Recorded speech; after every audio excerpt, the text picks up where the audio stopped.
Pilot and International Captain Sherry Walker. Sherry, what do your instincts tell you about this tragic incident?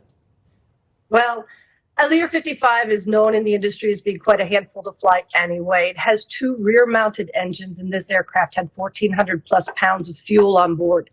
It appears it happened somewhere after 1,600 feet, which would be your normal reduction in power, at which point perhaps at that power reduction, the engine catastrophically failed, maybe through a turbine blade. Because they're rear mounted, it could have possibly affected the tail flight controls.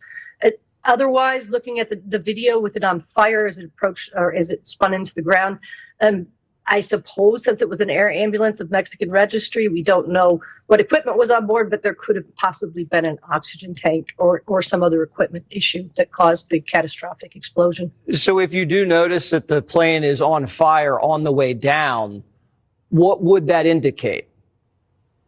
Well, as I said, there was either something, because of the containment of the fire, it didn't look like it was spread to the wings. It looked like it was contained in the aft portion.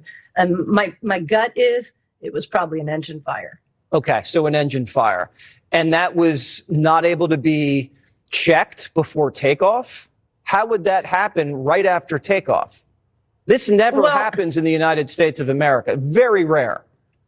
Oh, engine fires happen. They do happen. And they're usually able to be contained. However, if it was a catastrophic failure and a portion of the engine came apart and it severed a flight control, that's where I would see the tail-mounted engine situation. I mean, in a transport category jet or a wing-mounted aircraft, very rare do they sling blades. But even then, if you lose one side, you have a little asymmetrical thrust. We have a little bit of time. We can shut that engine down and return for landing. In the tail-mounted centerline thrust, it's a little more difficult. Okay. And when you see the explosion on the ground, I mean, we're talking about a massive amount of jet fuel here. These are row homes surrounding the Roosevelt Mall. This is Northeast Philly's, probably, 25 minutes outside of Center City. We're hearing reports multiple row homes are on fire. I mean, is this a blaze that could last a really long time?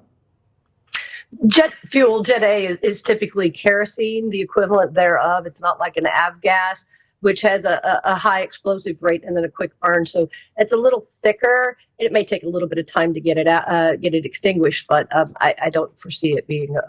It's more about the combustion materials there on the ground. You did mention the rarity of this. You said that it does happen when there is engine failure or there's a fire and it's contained.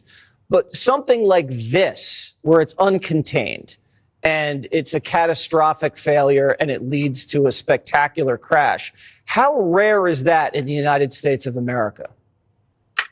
Wow. I don't know specific statistics, but it's pretty rare.